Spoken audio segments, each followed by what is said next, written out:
পুনৰ নিযুক্তিৰ বাবে পলিটেকনিকৰ চাকৰি হেৰুওৱা প্ৰবক্তা পৰীক্ষাত অৱতীৰ্ণ হ'ব লাগিব। 147 গৰাকী পলিটেকনিক ফেকাল্টিক অব্যাহতি দিলে চৰকাৰে।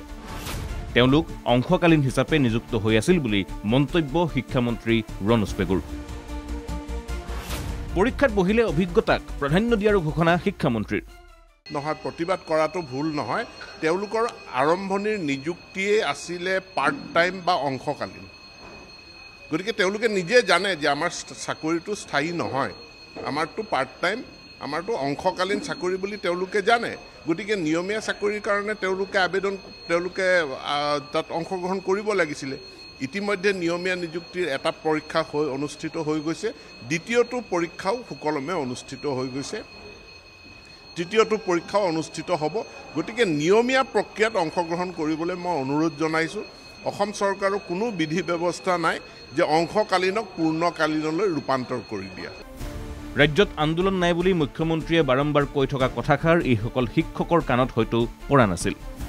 চাকৰি নিয়মীয়াকৰণৰ দাবীত প্ৰায় এমাহ আন্দোলন কৰিছিল পলিটেকনিকৰ এইসকল শিক্ষকে। অৱশেষত প্ৰতিবাদৰ মাজতেই পলিটেকনিকৰ প্ৰবক্তাই লাভ কৰিছিল অব্যাহতি পত্ৰ। তাৰ পাছত দিগ্ভ্ৰান্ত এইসকল শিক্ষক। ইয়াতকৈ লাজৰ কথা নাই আচলতে যে প্ৰবক্তা হৈ আমি আমাৰ নিজৰ কোৱালিফিকেশ্যনছ আমি কি কৰিছোঁ সেইটো। হিমন্ত বিশ্ব শৰ্মাৰ ছাৰৰ কাৰণে এটাই ৰিকুৱেষ্ট, যদি অযোগ্য হয়, আমাৰ পাৰ্চেণ্টেজ কম হয়, বেয়া হয়, আমি ওলাই দিব পাৰে, আমাৰ একো প্ৰব্লেম নাই সেইটোত। কিন্তু আমি যিখিনি ডিজাৰ্ভ কৰোঁ সেইখিনি আমাক লাগিব। প্ৰবক্তাসকলক অব্যাহতি দিয়াৰ পাছতেই প্ৰতিবাদমুখৰ হ'ল পলিটেকনিকৰ শিক্ষাৰ্থী। গোলাঘাট পলিটেকনিকৰ 6 গৰাকী প্ৰবক্তাক অব্যাহতি দিছে চৰকাৰে। নতুন নিযুক্তি নোহোৱালৈকে মাত্ৰ 2 গৰাকী স্থায়ী শিক্ষকেৰে চলিব লাগিব গোলাঘাট পলিটেকনিক। শিক্ষা বিভাগে হঠাৎ লোৱা সিদ্ধান্তত অব্যৱস্থাৰ মাজলৈ গতি কৰিছে এনে বহুকেইখন পলিটেকনিক। শিক্ষাৰ্থীৰ ভৱিষ্যতক লৈ ভাওনা নাপাতিবলৈ চৰকাৰক সকীয়াই দিলে ছাত্ৰ ছাত্ৰীসকলে। বিনা বেতনত আমাৰ ইমান দিনে শিক্ষাদান কৰি গৈছে, যোৱা 2 মাহ দিনে আমাৰ কোনো ধৰণৰ পাঠদান হোৱা নাই তেওঁলোকক অব্যাহতি দিয়াৰ কাৰণে। আৰু সেইটোৱে আমি দাবী কৰিছোঁ যে আমাৰ শিক্ষাগুৰুসকলক সোনকালে আমাক ঘূৰাই দিয়ক।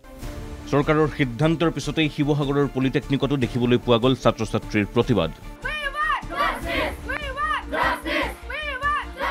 ডিমৌ বৰুৱা চাংমাস্থিত শিৱসাগৰ পলিটেকনিকৰ 2025 বৰ্ষৰ জানুৱাৰী মাহৰ পৰাই শিক্ষক নথকাৰ ফলত ছাত্ৰ ছাত্ৰীসকলে শিক্ষা গ্ৰহণৰ সমস্যাত ভুগি আহিছিল। তাৰ মাজতেই 5জন শিক্ষকক চাকৰিৰ পৰা অব্যাহতি দিয়াৰ পিছত যেন ভোটৰ ওপৰত দানহ পৰিল। সেয়েহে ছাত্ৰ ছাত্ৰীসকলে কৰিছে প্ৰতিবাদ। আমাৰ ক্লাছ জানুৱাৰীৰ পৰা হোৱা নাই, যেতিয়াৰ পৰা নতুন ছেমিষ্টাৰ ষ্টাৰ্ট হৈছে তেতিয়াৰ পৰা ক্লাছ একেবাৰে হোৱাই নাই। অকল এজন ফেকাল্টি আছে, তেওঁৱে প্ৰতিটো ছেমিষ্টাৰত 2nd ছেম, 4th ছেম আৰু 6th ছেম চবতে ক্লাছ কৰি আহিছে, যাতে আমাক নতুন টিচাৰ দিয়ে আৰু নহ'লে পুৰণাকেইজনকে যাতে ঘূৰাই দিয়ে। পলিটেকনিক শিক্ষকৰ চাকৰি বৰ্খাস্তক লৈ উত্তাল হ'ল বিধানসভাও। কংগ্ৰেছ দলে উত্থাপন কৰিছিল সভা স্থগিতৰ প্ৰস্তাৱ।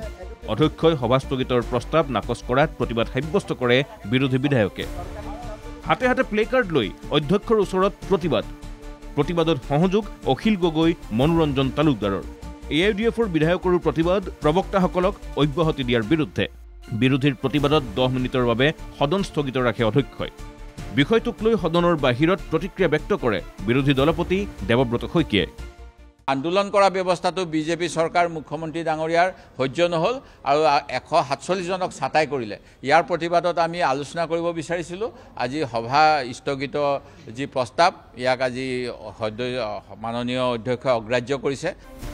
আনহাতে এয়া শিক্ষামন্ত্ৰী আৰু মুখ্যমন্ত্ৰীৰ হিটলাৰ ৰাজ বুলি সমালোচনা অখিল গগৈৰ। চৰকাৰে কোনোপধ্যে চাকৰি ঘূৰাই নিদিওঁ বুলি শিক্ষামন্ত্ৰী ডাঙৰীয়াই অলপ আগতে ইয়াতে কোৱা বুলি আমি জানিব পাৰিলোঁ। হিমন্ত বিশ্ব শৰ্মা আৰু ডাক্তৰ ৰণোজ পেগুৰ হিটলাৰী ৰাজ বন্ধ কৰিবলৈ দাবী জনাইছোঁ।